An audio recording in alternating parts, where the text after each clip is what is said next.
하나님의 은혜로 구원받고 빚진 자의 심정으로 이 가을에도 우리가 어떻게 주님께서 원하시는 하나님을 알지 못하는 이들과 주님으로부터 떠나 있는 이들을 위하여 기도하고 다가가고, 그리고 물에 빠진 이들을 건지듯 영혼을 구원하는 거룩한 일을 위하여 저희가 이 가을에도 힘쓰고 애쓰게 하심을 감사합니다.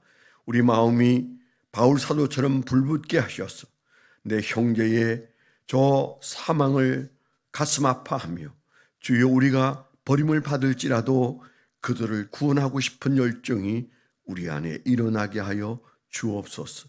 하나님 아버지, 오늘도 새 날을 주셔서 저희가 주 앞에서 한 날을 시작합니다.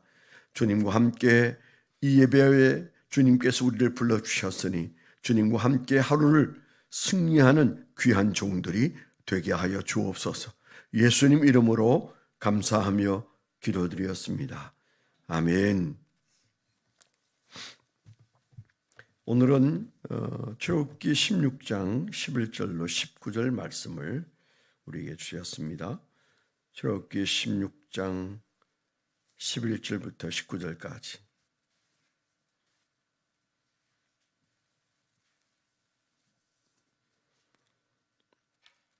(107페이지) 출애굽기 16장 11절 합독해서 읽도록 하겠습니다. 시작.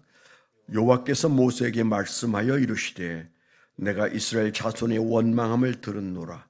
그들에게 말하여 이르기를 너희가 해 질 때에는 고기를 먹고 아침에는 떡으로 배불리리니 내가 여호와 너희 하나님인 줄 알리라 하라 하시니라.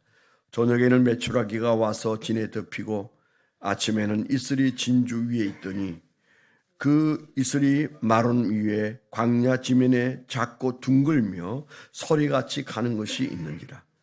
이스라엘 자손이 보고 그것이 무엇인지 알지 못하여 서로 이르되 이것이 무엇이냐 하니 모세가 그들에게 이르되 이는 여호와께서 너희에게 주어 먹게 하신 양식이라. 여호와께서 이같이 명령하시기를 너희 각 사람은 먹을 만큼만 이것을 거둘지니 곧 너희 사람 수요대로 한 사람의 한 오멜씩 거두고 각 사람이 그의 장막에 있는 자들을 위하여 거둘지니라 하셨느니라. 이스라엘 자손이 그같이 하였더니 그 거둔 것이 많기도 하고 적기도 하나 오멜로 되어 본즉 많이 거둔 자도 남음이 없고 적게 거둔 자도 부족함이 없이 각 사람은 먹을 만큼만 거두었더라. 모세가 그들에게 이르기를 아무든지 아침까지 그것을 남겨두지 말라 하였으나 20절은 제가 읽겠습니다. 그들이 모세에게 순종하지 아니하고 들어는 아침까지 두었더니 벌레가 생기고 냄새가 난지라. 모세가 그들에게 노하니라. 네, 오늘 묵상하고 우리에게 주신 말씀으로 제가 적용 제목을 나누겠습니다. 하나님은 자녀의 원망에도 선으로 응답하신다. 그러나 동시에 하나님은 반드시 시험하신다. 하나님은 자녀의 원망에도 선으로 응답하신다.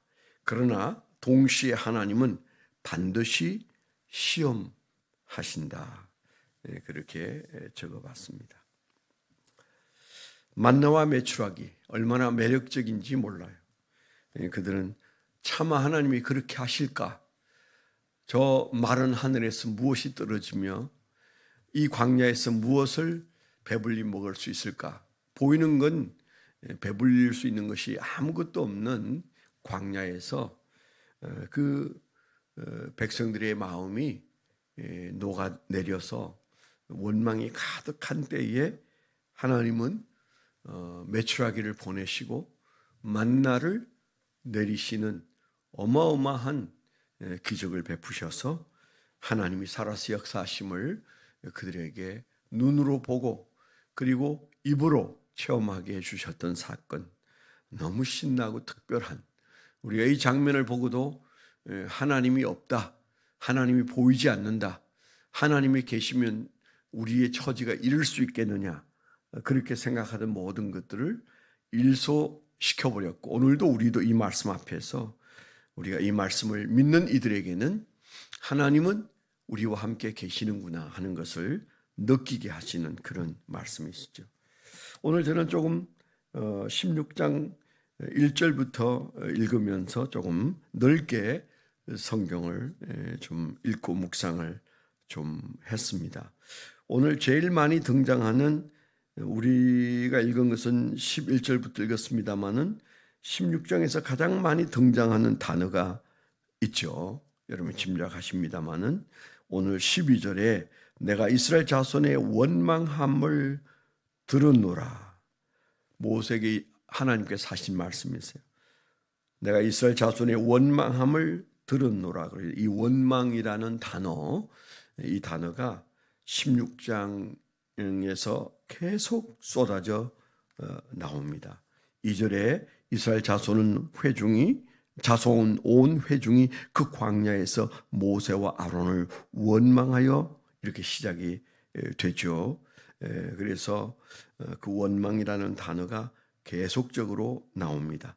7절에 두 번, 세 번 나오네요. 7절에 세 번, 8절에 한 번, 그 다음에 9절에 한 번, 그리고 12절에 한 번. 그것만 보면 지금 현재 백성들은 모세를 원망하더니 그 원망이 하나님께로 옮겨 붙어서 하나님을 원망한다는 사실을 우리가 볼 수가 있습니다. 부모도 자식이 원망할 때 밤잠을 못 자죠. 자식 나름대로는 그 부모에게 원망합니다. 그러나 그 원망이 사실은 생산적이지는 않아요. 우리가 살아가는 동안 원망 많이 합니다. 그래서 흔히 이 광야 생활에서의 두드러진 그들의 실패가 환경을 보고 불평하고, 그 환경을 불평하다가 반드시 도달하는 심리 상태는 지도자를 향하여 원망하게 되어 있죠. 그래서 불평과 원망은 이게 세트예요, 세트. 그래서 우리가 사는 데서 항상 우리는 처지를 불평하고, 그 다음에 그 불평은 쌓이면 원망이 되죠. 불평은 환경을 향한 것이고 원망은 사람을 향한, 지도자를 향한 것입니다. 모세를 향하여 원망했던 그들의 원망이 하나님께는 어떻게 들렸어요? 나를 원망한다. 그렇게 하나님께서 보시는 것이죠. 그래서 하나님은 그 원망을 들으셨다. 계속 그렇게 말씀하시는 거죠. 모세에게 한 원망을 하나님께서 왜 그걸 들으십니까? 그 모세를 향한 원망은 하나님께는 하나님을 향한 원망으로 들리는 것이죠. 물론 그들이 원망하지 않았으면 메추라기와 만나를 언제쯤 경험했을지 잘 모르겠습니다. 좀 늦게 경험했을 수도 있을 겁니다. 그렇지만은 그들이 원망했을 때 하나님께서 즉각 반응을 하셔서 그들에게 메추라기와 만나를 주셨기에 원망하니까 하늘에서 뭐가 내려오네, 이렇게 아주 어설픈 착각을 할 수도 있어요. 그러나 우리가 이 말씀들을 보면서 이스라엘 백성들의 광야 생활이 우리 광야 생활에 그대로 적용되지 않도록 조심해야 합니다. 그들은 실패했지만은 우리는 반드시 승리한다. 우리는 반드시 복된 광야 생활을 해야 한다. 이게 우리의 삶의 과제고 믿음의 과제예요. 똑같이 광야 생활을 하고 있다. 우리가 이렇게 인식해야 된다고 제가 늘 얘기하지 않습니까? 우리가 지금 어디에 있느냐? 요단강 건너지 않았습니다. 우리는 홍해 건넜고 요단강을 앞에 두고 있는 그때 그들의 광야가 오늘 우리의 광야 생활이에요. 그렇기 때문에 조건은 좀 더 좋아진 것도 사실이고 그렇지만은 분명히 우리는 광야를 걷고 있습니다. 그렇기 때문에 거기에는 무수한 불편함들이 우리를 기다리고 있고, 그래서 쉬 불평할 수밖에 없고, 그리고 쉬 원망할 수밖에 없는 그런 부족한 것들 투성이에서 우리가 살아가고 있습니다. 그래서 그곳은 광야죠. 그래서 우리가 여기는 광야에 그래서 이 광야에 대한 이해가 그들과는 달라야만 상급이 있습니다. 그들과 똑같은 생각으로 광야를 걸으면 그들보다 더 못할 수 있어요. 그들은 홍해가 쩍 갈라지고 그 바로의 군대가 다 멸절하는 모습을 진하게 경험했습니다. 체험이 대단했어요. 구름 기둥과 불 기둥이 인도하시는 하나님의 인도도 경험하고 있습니다. 그럼에도 불구하고 배가 고프고 목마르고 그랬을 때 그들은 서서히 불평이 나오고 그 불평이 원망을 만들어내는 것을 그들은 잘 인지하지 못했어요. 그러나 드디어 원망을 하죠. 그래서 모세를 원망하다가 하나님을 원망하게 되었다는 얘기는 우리가 날마다 기억해야 되는, 왜냐하면 우리가 광야에 있기 때문입니다. 가장 좋은 것은 아직 오지 않은 광야 생활을 사는 우리의 마음 자세가 매우 중요하죠. 광야를 광야로 인식하면 이길 힘이 생깁니다. 그런데 이 광야가 왜 이게 빨간 주단이 깔려있는 그런 멋있는 파티장이 아니고 이렇게 척박하냐, 이렇게 되는 순간부터 광야에 대한 인지가 뚝 떨어지면 그 다음에 우리는 여지없이 불평하게 되고 여지없이 하나님을 원망하게 된다, 그렇게 볼 수 있는 거죠. 이렇게 수없이 그들이 원망한 원망 얘기를 성경에 기록하고 있는 중에 우리가 보는 대로 하나님이 그들의 원망에 대해서 반응하십니다. 두말할 것 없이 하나님은 그들에게 메추라기를 주시고 만나를 주셨습니다. 그게 이제 그 홍해를 건너고 이스라엘을 떠난 지 약 2달 보름 정도 됐을 때 그때 일이다, 뭐 이렇게 보고 있죠. 마라의 썸물을 그들이 경험하고 홍해를 건넌 다음에 엘림에서 오아시스를 만나고 그 다음에 다시 이제 길을 재촉해서 갈 때 그 신광야에서 있었던 얘기입니다. 그러니까 어디입니까? 그 모세가 올라가서 시내산에서 이제 하나님과 독대하기까지 그들은 그 사이에 놓여 있을 때 한 2달 정도 이제 지나쳤을 때 그들에게 인내기가 도래한 거죠. 그래서 인내가 필요한 때에, 제가 늘 맨투맨 할 때도 그런 얘기 하지 않습니까?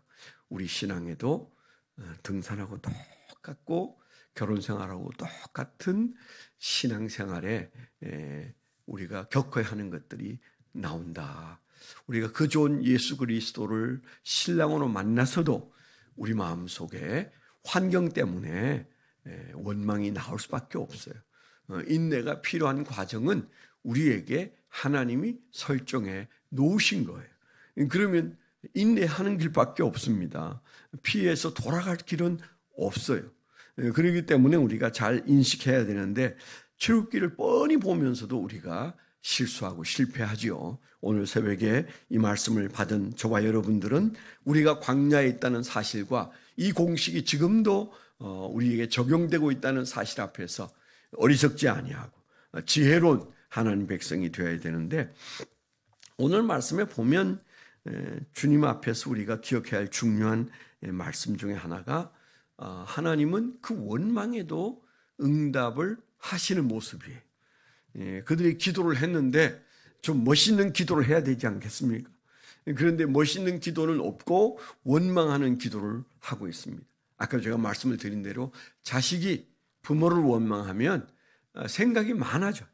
그래서 밤잠을 못 자게 되어 있습니다. 하나님을 힘들게 하는 그들의 원망이 있었음에도 불구하고 하나님은 그때에 메추라기와 만나로 응답을 하시죠. 그런데 하나님께서 그 응답을 하시면서 주신 말씀이 4절에 나와요. 그때 여호와께서 모세에게 이르시되 보라, 내가 너희를 위하여 하늘에서 양식을 비같이 내리리니 백성이 나가서 일용할 것을 날마다 거둘 것이라. 이같이 하여 그들이 내 율법을 준행하나 아니하나 내가 시험하리라. 이미 모세에게 하나님께서 메추라기와 만나를 주실 계획을 가지고 계셨던 그것을 시행하리라 이렇게 말씀하셨는데, 하나님이 그들의 기도에 응답하고 준행할 때는 그들이 준행할 일이 있는 거죠. 4절에서 하나님이 시행하면 너희가 율법을 준행하는지 내가 너희들을 시험하리라. 그렇게 말씀하셨죠. 이때 그들은 율법이 있었습니까? 한참 후에 그들이 율법을 받았습니다. 처음으로 인류 최초의 율법은 아직 오지 않았어요. 예수님이 교회 얘기를 하실 때도 교회는 없었습니다. 사실은 눈에 드러나지는 않았죠. 그런 것처럼 그들이 아직 율법이 뭔지 받은 적이 없는데 주님께서는 이미 먼저 율법에 대한 말씀을 하십니다. 그러면 이때 율법은 어떤 율법일까요? 그냥 그대로 하나님의 뜻입니다. 그 율법은 하나님의 마음에 있었고 그 백성들이 하나님의 백성이면 하나님의 뜻이 무엇인지, 하나님의 의지가 무엇인지, 하나님의 바람이 무엇인지 그들이 알게 되는 거죠. 그걸 들어 우리가 신앙 양심이라 그렇게 말할 수도 있어요. 그래서 모세 이전의 사람들은 다 신앙 양심을 따랐던 것은 사실입니다. 그래서 우리 안에 하나님이 함께 하시고 하나님께서 복을 주실 때는 항상 하나님이 우리를 시험도 함께 주신다. 이걸 우리가 잘 기억해야 돼. 사람이 안 될 때 잘 넘어지는 게 아니고 하나님이 복을 주셨을 때 잘 넘어져요. 이스라엘 백성들이 복을 못 받아서 넘어진 것 아닙니다. 잘 보면 그들이 하나님이 조금 더디 주실 때 환경이 어려울 때 원망했어. 그 정도였어. 그것도 죄지만 원망했어. 그리고 하나님께서 응답하십니다. 문제는 이제 하나님이 그들의 구하는 것을 주신 다음 그들에게 문제가 등장하는 거죠. 그래서 차라리 허리 졸라매고 살 때가 신앙 지키기에는 더 좋은 것은 사실입니다. 기도했고 응답하셨는데 그 다음에 우리는 수습하기 어려울 만큼 하나님 앞에서 우리 멋대로 산 흔적들을 우리가 보고 있어요. 그래서 하나님 우리에게 주신 말씀이 바로 이 말씀입니다. 내가 메추라기를 준 다음에 시험할 것이다. 내가 만나를 준 다음에 시험할 것이다. 주님께서 그렇게 말씀하시는 거죠. 그래서 하나님께서 원망에도 응답하시는 분이시라는 사실을 우리가 볼 수가 있습니다. 물론 우리가 원망으로 하나님 앞에 나가서는 안 되는데 하나님은 그 백성들의 원망에도 불구하고 그들의 필요를 공급해 주셔서 일용할 양식을 취하게 하셨습니다. 배불리셨어요. 그렇지만은 그 하나님은 그들이 배불렀을 때 또 다른 범죄가 일어날 것을 걱정하시면서 모세에게 내가 내 율법을 준행하나 아니하나 내가 시험하리라 그렇게 말씀을 하셨습니다. 오늘 우리가 이 말씀을 대하면서 저와 여러분들이 또 하루에 광야길을 걸을 겁니다. 그럴 때 하나님 앞에 우리가 기도해야 합니다. 우리의 필요를 하나님께 아뢰는 것은 원망이 우리가 나오지 않고 하나님께 구하는 아주 중요한 자세예요. 우리가 그것을 쌓아놓고 하나님께 마음을 열지 않으면 우리 마음속에 불평이 나오고 원망이 나올 수밖에 없잖아요. 불평과 원망이 나오기 전에 하나님께 아뢰는 것이 기도입니다. 그래서 우리 안에서 기도가 충분하면 우리 삶 속에 불평과 원망은 잦아들 거예요. 그래서 주님께서 우리의 필요를 기도를 듣고 응답하셔야지 원망을 듣고 응답하시면 그게 하나님도 기쁘시지 않고 우리도 행복할 수 없는데 그러나 어떻든 하나님께서 우리에게 우리의 기도를 응답하셨을 때 그때 하나님은 우리를 동시에 시험하신다. 이 사실을 염두에 두고 오늘도 광야길에서 승리하는 한 날을 사시기를 축원합니다. 오늘 여러분 기도하실 때 지금 상중에 있는 홍영미 집사님 가정을 위해서 여러분 기도해 주십시오.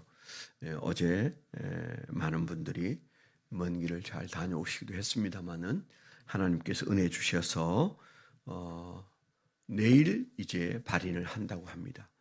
4일장을 하는데 여러분 위해서 기도해 주심으로 온 가족이 온전한 신앙의 가정이 될 수 있도록 제가 짐작하기로는 지금은 그 어머니와 그리고 홍영미 집사님 예수를 믿는 것 같습니다. 그래서 온 가정이 예수 믿는 역사가 일어나도록 기도해 주시고요. 저희가 이제 그 청빙 광고를 침례 신문에 내서 오늘부터 이제 전국에 아마 배포가 되는 것 같습니다. 3,300교회에 이제 신문이 배포가 되는데 그 신문 일면 하단에 저희가 청빙 광고를 냈습니다. 거기 낸 내용들을 그 목사님들이 보시고 또 이렇게 우리 교회를 인지할 수 있도록 그리고 하나님께서 준비한 계획이 진행이 될 수 있도록 여러분 기도해 주시기를 바랍니다. 그리고 우리 침례교 총회 홈페이지에 인터넷 홈페이지에도 그게 사역자 청빙 코너가 있는데 거기에 저희 이 광고가 또 따로 올라가 있습니다. 그래서 아마 보실 수 있는 분들은 지금부터 한 주, 두 주 사이에 다 보게 되고 그 다음에 이제 몇 분이나 응답하실지 몰라도 많은 분이 응답하기보다는 하나님이 계획하신 분을 우리가 발견하고 만날 수 있도록 하나님이 준비한 담임 목사님을 우리가 선발하는 일들이 순적히 진행될 수 있도록 기도해 주시면 감사하겠습니다. 하나님 아버지 감사합니다. 오늘도 광야길을 걷는 거룩한 백성들에게 하나님의 귀한 축복된 지침을 보여주셔서 우리 마음속에 하나님을 향하여 다시 한번 용기를 내고 환경이 어려울지라도 불평하고 원망했던 그들과 다르게 이 광야길을 오늘도 걸을 수 있도록 하나님 우리를 붙잡아 주시고 지혜 주시고 은혜 허락하여 주옵소서. 이제는 우리 주 예수 그리스도의 은혜와 아버지 하나님의 극진하신 사랑과 성령님의 내주 동행하시며 감화 감동하심이 하나님을 사랑하는 거룩한 백성들의 생애 위에 지금부터 영원토록 함께하여 주시옵기만을 간절히 축원하옵나이다. 아멘.